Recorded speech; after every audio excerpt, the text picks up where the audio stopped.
Assalamu alaikum warahmatullahi wabarakatuh. Class 8, open your page number 39. In the previous class, we studied a lesson, The Adventure of Dying Detective.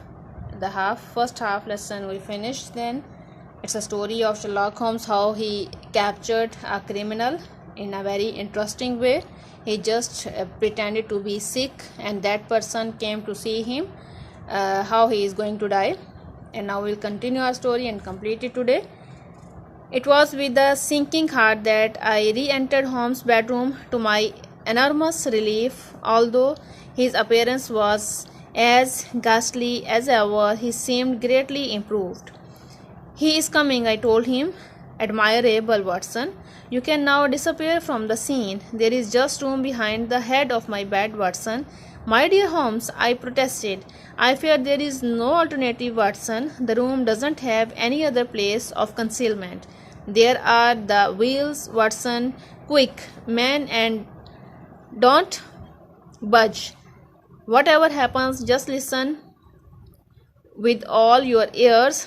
Then in an instant his sudden excess of strength departed, and he drifted into the low, vague murmuring of a semi-delirious man. So when doctor came back to Sherlock Holmes, and he told him that he had done his work, he appreciated him, and then he asked him to disappear from the scene, and he said him that just to disappear in that room, there was another room behind his bed.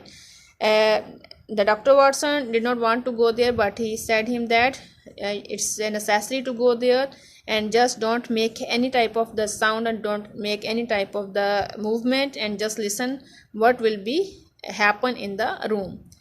And again he just lay on the bed. First he was talking very freshly, and then again he lay on the bed, and just as he has no powers and he is much sick and much ill. So the doctor disappeared from the scene. From the hiding place I heard the opening and the closing of the bedroom door. I could imagine that our visitor was standing by the bedside and looking down at the sufferer. At last that strange hush was broken.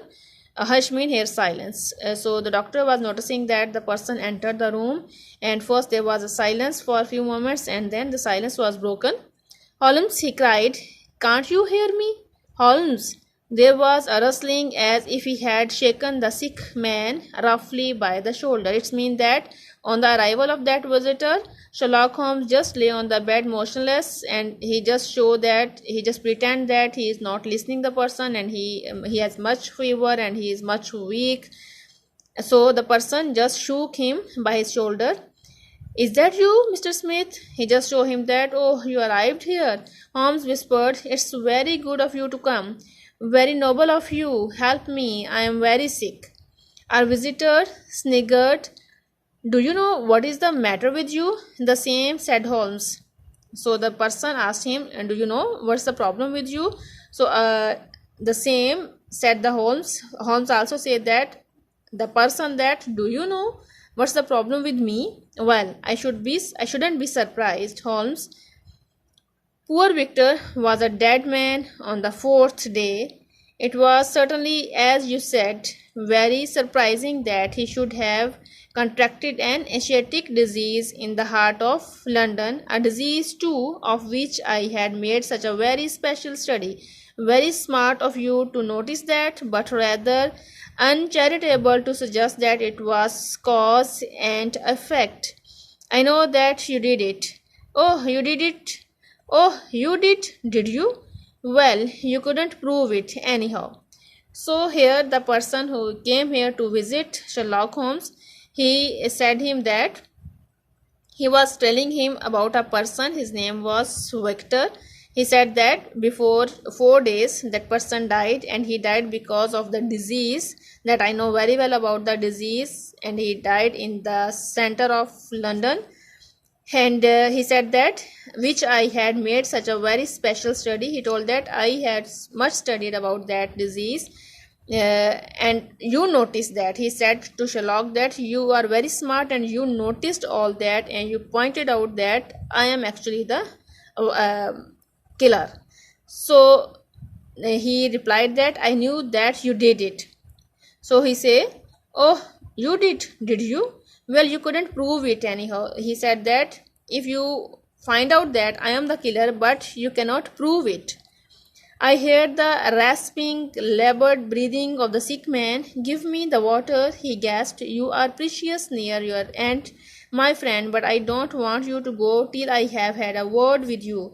That's why I give you water here. I'd like you to know before you die. Listen now. Do you remember a box, an ivory box? It came on Wednesday by post. You opened it, do you remember? Yes, yes, I opened it. There was a sharp spring inside it. Some joke? It was no joke. I sent it. If you had left me alone, I would not have hurt you. So the person, the visitor, is telling him that now you are near to die. So before your death, I will tell you all the detail about your sickness because you will not live anymore now. He said him that you received a gift on Wednesday. It was an ivory box. So Sherlock Holmes replied that yes, yes, I received that box. And when I opened, he said that, did you open that box? And he said, yes, I opened it, and there was a spring, and there was he said him that there was some type of the joke. I think there is nothing in the box. So the person replied that no, it was not a joke. I sent it. And he said him that if you leave me, if you did not claim that you have find out the killer, and if you let the matter go, I will not do this one to you. But because you are behind me and you are trying to capture me, so I did this one to you. It means that he was accepting his both crimes. First crime of the killing of that person, and second crime of killing Sherlock Holmes, of sending him a gift of the ivory box, and there was a spring and pin, and it was infected by the germs of that disease. So what happened now? We see that Holmes gasped, I remember this box on the table. The spring in it drew blood, and it may as well leave the room in my pocket. There goes your last shred of evidence. You can die with the knowledge that I killed you. So he said him that yes, in this box there was a spring, and because of that spring it drew my blood.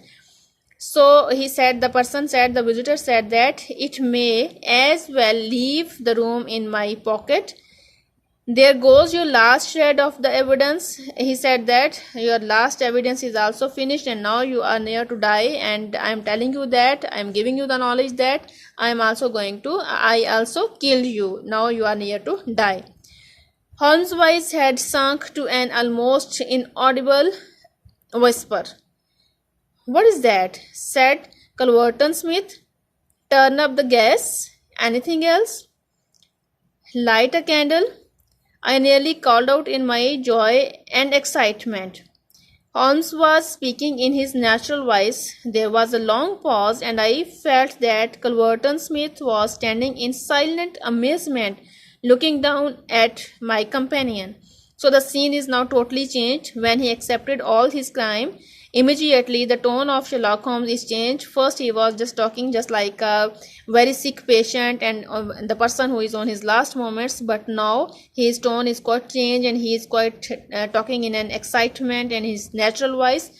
And when he was speaking in his natural voice and in original way, the person, the visitor, he was much surprised, and he was in much amazement, and he was looking at the person, at Sherlock. What's the meaning of this? I heard Culverton Smith say at last in a dry, rasping tone. The best way of successfully acting a part is to be it, said Holmes. So Holmes told him that it was just my acting. It was not actually happened to me. I give you my word that for 3 days I have tasted neither food nor drink until you were good enough to pour me out that glass of water. Do I hear the step of a friend? The door opened and Inspector Morton appeared. This is your man, said Holmes. So he is telling him that I didn't eat anything from 3 days just to show that I am quite sick, and now you just give me a glass of water. And he also called the policeman and he asked him that this is your man. It's mean that this is the person whom you wanted to arrest. I arrest you on the charge of murder of one Victor Savage, said Inspector Morton, and you might add of the attempt murder of one Sherlock Holmes. He also said that you killed the other person, and I am also going to arrest you on the charge that you tried to kill Mr. Sherlock Holmes.